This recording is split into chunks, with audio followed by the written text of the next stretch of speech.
एक बस बहुत बड़े नेता गए, बहुत बड़े, मैं नाम नहीं लूंगा, राज भाई मेरे मित्र हैं, मैं नाम नहीं लूंगा। उनने वहां एक दुनिया की बड़े जल से उसमें यूनिवर्सिटी में दुनिया के कुछ देशों के नाम लिए और कहा वो भारत की मदद, भारत में हमारी मदद क्यों नहीं कर रहे हैं मोदी सरकार को हटाने में, लोकतंत्र को बचाने में भारत के। वो पोलिंग एजेंट बनेंगे आके, वो बस्ता लगाएंगे चुनाव में, वो क्या मदद करेंगे? और उनकी क्या हैसियत है? भारत अनाथालय है क्या? एक बात जान लो सब लोग, कैम्ब्रिज घूमे आओ, हार्वर्ड हो आओ, लंदन स्कूल ऑफ इकोनॉमिक्स हुआ आओ, अमेरिका जाओ, चीन जाओ, जापान जाओ, होनोलुलु जाओ, जॉर्डन जाओ, कहीं जाओ, पाकिस्तान जाओ, नेपाल जाओ, इस देश में सत्ता केवल इस देश का आदमी ही देगा, सामान्य जनता ही देगी, जान लीजिए। बाकी खाना खर्चा कहीं खाया पिया, उससे हमें कोई दिक्कत नहीं। अमेरिका में चाहे एक मकान लेके रहने लगो, उससे भारत में पार्षदी भी मिल जाए, इसकी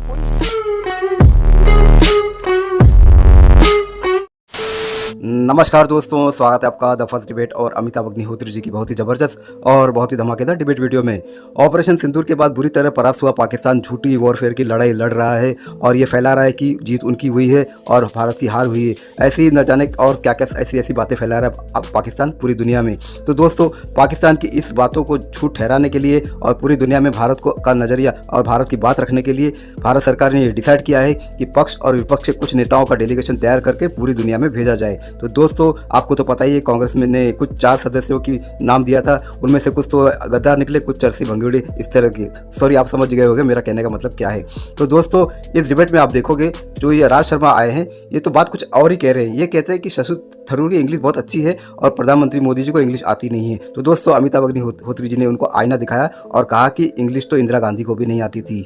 तो दोस्तों, इसके बाद डिबेट में अमिताभ अग्निहोत्री जी राहुल गांधी पर तंज कसते हैं और एक उनके पूर्व नेता है उनको भी अच्छे से रगड़ लेते हैं। उसकी वजह क्या थी दोस्तों, इस डिबेट में आपको देखकर समझ में आ जाएगा। तो इंटरेस्टिंग डिबेट वीडियो है, पूरा देखिए, आपको आनंद भरपूर आएगा। तो चलिए शुरू करते हैं डिबेट वीडियो, लेट्स स्टार्ट। बहुत दिन हो गए हैं, मजा नहीं आ रहा है। अभी मजा आएगा ना भिड़ो। पिक्चर चालू करो बे। थरूर से इतनी नाराजगी क्या है? ऐसा लग रहा पूरी पार्टी थरूर के पीछे डंडा लेके पड़ गई। नहीं, और नाराजगी इसी मत बोले ना, तुम्हें मेरी कसम थरूर नहीं जाएगा, और थरूर जाएगा तो फिर देख लेना। ऐसा भाव क्यों? कोई मोहल्ले टोलने का मसला तो है नहीं ना, कबड्डी का मैच है एक मोहल्ले के 2 ग्रुपों में, सबको तिरंगे को रिप्रेजेंट करना है, उसका नाम थरूर हो, चाहे आनंद शर्मा हो, चाहे कुछ हो। नहीं राज शर्मा जी, इसमें काहे को इतनी समस्या आ गई? मैं दादा एक बात कहना चाहता हूं जी, 2 पहली बात तो ये है कि सरकार ने 4 नाम क्यों मांगे थे। 4 नाम मांगे थे तो वो पार्टी को देने थे। और उससे भी एक बात कहूंगा कि अभी जयराम रमेश जी ने भी कहा था, मैंने अभी इसमें भी देखा, उन्होंने कहा हमने 4 नाम भेजे थे और सरकार किसको भेज रही हम उस चर्चा पे नहीं जाएंगे। लेकिन क्योंकि जब आपने चर्चा कर दी तो चर्चा होगी जरूर। तमाम चैनल ये भी कह रहे हैं थरूर साहब अंग्रेजी अच्छी बोल लेते हैं। मैं इस बात को मानता हूं, अंग्रेजी अच्छी बोलते हैं, पढ़े लिखे हैं, वेल लर्नड व्यक्ति हैं। तो फिर मुझे तो इस हिसाब से लगता है मेरे प्रधानमंत्री जी भी कोई दूसरे होने चाहिए थे जिनको अंग्रेजी का अच्छा ज्ञान हो। क्या ये उचित समय था? हमारी पार्टी ने नाम दिया, आप उनको भेज देते। और उससे पहले सर्वदलीय बैठक जो बुलाई जा रही है वो इसलिए कोई बुलाई जा रही कि सिर्फ चेहरा देखना है, इसलिए बुलाई जा रही कि एक रजामंदी हो, प्यार से हो। जब हमारे देश की सेना पराक्रम दिखा रही थी तब आपने सीज फायर कर दिया। भाई क्यों रोक दिया? ये तो कोई तरीका नहीं था। आप सर्वदलीय बैठक बुलाते, प्रधानमंत्री जी बैठते। और एक और बात है, अभी यहीं पे या मैं आपके में एक देश या आपके में किसी में कि प्रधानमंत्री, आप ही बोल रहे थे कि नरसिम्हा राव सरकार के टाइम में अटल बिहारी वाजपेयी साहब को भेजा था। वो समय और था भैया, उस समय मतभेद होते थे, अब मनभेद हैं। आप शशि थरूर जी की बात कर रहे हैं, फिर दूसरी तरफ मनीष तिवारी को भी इन्होंने करा है। मनीष तिवारी से G23 के वोट हो, कहीं पे थोड़ा सा वो भी चल रहा है। घर में मेरे 4 बेटे हों और एक बेटा मेरा भाइयों में झगड़ा हो रहा हो और अगर आप उसको ले जाओ, ये आपकी अच्छी प्रतिक्रिया होगी मेरे परिवार के प्रति? आप भारतीय जनता पार्टी, हो सकता है आपको मैं भी गलत लगूं, सबको भारतीय जनता पार्टी मुद्दों भटका के ही काम करना चाहती है, उसी पे उसका विश्वास रखता है। और अगर उन्हें शशि थरूर साहब से, क्योंकि वो सीनियर है, मैं उनके लिए कुछ नहीं कर सकता, बहुत ज्यादा नॉलेज उन्हें इस जन्म में हमारे पास नहीं आएगी, तो अगर उन्हें भेजना था, अभी मैंने आपके उसमें देखा पूर्व MP भी भेजे गए, तो मुझे लगता है सुब्रमण्यम स्वामी जी को भी भेज देते। क्या जा रहा था? आपकी नॉलेज कम है? अरे ये बताइए अमिताभ भैया, आपकी नॉलेज कम है? आपके पास भी 30-35 ना, मैं मजाक, आई एम नॉट जोकिंग। क्या आपकी नॉलेज कम है? आपको भेज देते हैं। ठीक। शायद कांग्रेस को आपत्ति ना होती, क्या फर्क ठीक है पड़ रहा राज भाई, ये ठीक है। आपत्ति होना वाजिब है कि एक पार्टी के बीच में आप जरा सा कोई रूठा और तुमने अपनी काम छोड़े वहां पहुंचे। राज भाई ने कहा, कांग्रेस ने कहा कि भाई फिर नाम नहीं मांगने चाहिए थे, नाम मांग के आपने हमारी बात नहीं मानी, हमारी प्रतिष्ठा कम हो गई। गृह मंत्रालय एक पब्लिक नोटिफिकेशन निकालता है हर साल कि पद्म पुरस्कारों के लिए लोगों को नॉमिनेट करिए। वो राज्य सरकारों के लिए भी होता है, सांसदों के लिए भी होता है, विधायकों के और सामान्य व्यक्ति के लिए भी होता है। कोई भी किसी की भी संस्तुति कर सकता है। हम कह सकते हैं कि भाई राज भाई को पद्मश्री मिलना चाहिए, शैलेंद्र दुबे को पद्म भूषण मिलना चाहिए, दुबे साहब को मिले, सब कर सकते हैं। लेकिन सरकार उसको माने ये कहीं नहीं गारंटी, ये बाध्यता नहीं। और ना माने सरकार तो हम नाराज हो जाएं, बोले फिर हम उससे काय को नाम हमारे लो, हमारा नाम लौटा देते, हमारी चिट्ठी काय खोली। ये नहीं चलेगा। ये काय का प्रलाप है कि कह के बन के को भवन में चले जाएंगे। बोलो ना हम नहीं मानेंगे किसी की। क्यों? बोले हमारी नाक कट गई, बोले हमारे 4 पर मोहर लगा देते। नहीं भाई साहब, ये कोई सर्कस का पास मिल रहा है क्या? नहीं। आपने संस्तुति की, अच्छी बात है, संस्तुति मांगी गई, अच्छी बात है। सरकार ने उसमें देखा होगा कि भाई इनमें से ये लोग योग्य हैं, इनको रख लो, ये योग अपेक्षा। मैं ये नहीं कह रहा हूं कि जो नहीं गए, अब आप कहो कि 800 सांसद राज्यसभा लोकसभा मिला के सबको तो नहीं भेज सकते। और राज भाई ने एक बात कही, वो बात उन्होंने हल्के मन से कही, हल्के मूड में कह दी होगी। वैसे वो ऐसे व्यक्ति नहीं है कि अगर थरूर को अंग्रेजी के कारण भेजा गया तो भारत के प्रधानमंत्री को भी वैसा होना चाहिए जो अंग्रेजी। नहीं, ऐसा नहीं होना चाहिए। अंग्रेजी तो बहुत अच्छी इंदिरा जी भी नहीं जानती थी। तो देश के विश्वास से प्रधानमंत्री पैदा होगा, अंग्रेजी से नहीं मित्र। ये कौन सी बात हो गई? आजादी की लड़ाई में सैकड़ों लोग ऐसे जो अंग्रेजी नहीं जानते थे अच्छी, उनकी कोई हैसियत नहीं होगी क्या? भारत का प्रधानमंत्री भारत के 150 करोड़ लोगों का चेहरा है राज भाई, चेहरा। वो कौन सी भाषा जानता है इससे मतलब नहीं, वो भाषा जानता है जो जनता के मन की भाषा है, इसीलिए वो प्रधानमंत्री है।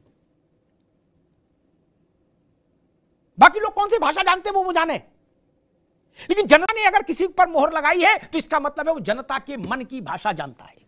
और लोकतंत्र में जनता के मन की भाषा से ज्यादा कोई चीज महत्वपूर्ण नहीं। एक बड़े नेता विदेश गए थे, राज जी देखो मुस्कुरा रहे हैं, पुराने आदमी हैं, और विदेश में बहुत दूर नहीं गए थे, पड़ोस में गए थे। वहां मालूम उन्होंने क्या कहा कि आप सब लोग हमारी मदद नहीं कर सकते। उन्हें क्या हो गया, क्या तकलीफ आपको? बोले मोदी को हटाने में आप लोग मदद नहीं करोगे क्या? विदेश की धरती पे बोल रहे थे। तो हैं देश में है ना। और एक मिनट ना, ये छोटे नेता की बात बताई।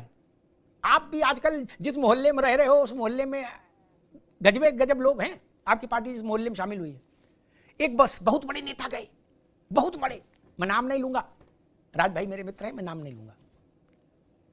उनने वहां एक दुनिया की बड़े जल से उसमें यूनिवर्सिटी में दुनिया के कुछ देशों के नाम लिए और कहा वो भारत की मदद, भारत में हमारी मदद क्यों नहीं कर रहे हैं मोदी सरकार को हटाने में, लोकतंत्र को बचाने में भारत के। वो पोलिंग एजेंट बनेंगे आके, वो बस्ता लगाएंगे चुनाव में, वो क्या मदद करेंगे? और उनकी क्या हैसियत है? भारत अनाथालय है क्या? दुबे जी बड़ी कठिन है डगर पनघट की भैया। एक मिनट, अब नहीं, ये बात एटा इटावा फरुखाबाद में बोले होते मैं बहस ही नहीं करता। यहां तो पूरी आजादी है, आप विदेश में जाके बोल रहे हैं। एक बात जान लीजिए, हमने विरोध किया।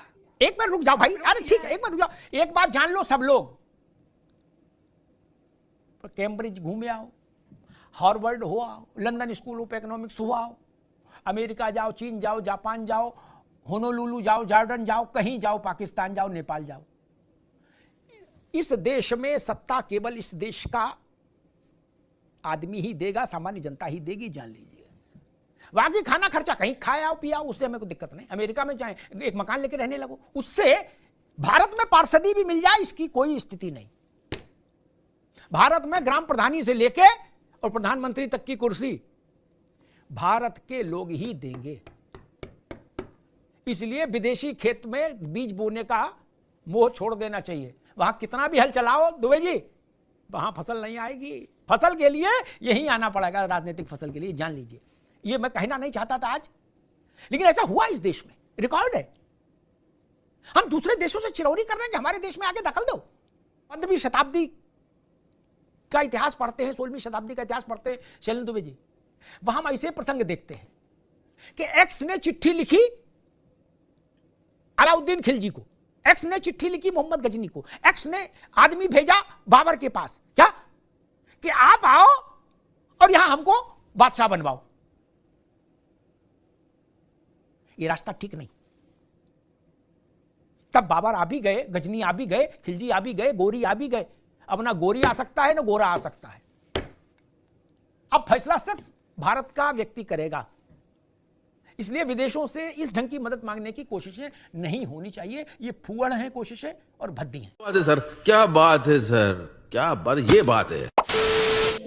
तो दोस्तों डिबेट हो गई खत्म, वीडियो हो गई पूरी। उम्मीद करता हूं दोस्तों अमिताभ अग्निहोत्री जी की ये जबरदस्त और बहुत ही धमाकेदार डिबेट वीडियो आपको पसंद आई होगी। ऐसी डिबेट वीडियो देखना आपको पसंद है दोस्तों तो फर्स्ट डिबेट के इस यूट्यूब चैनल को आप सब्सक्राइब करते जरूर जाओगे। मिलता हूं आपसे अगली वीडियो में, तब तक के लिए जय हिंद, वंदे मातरम।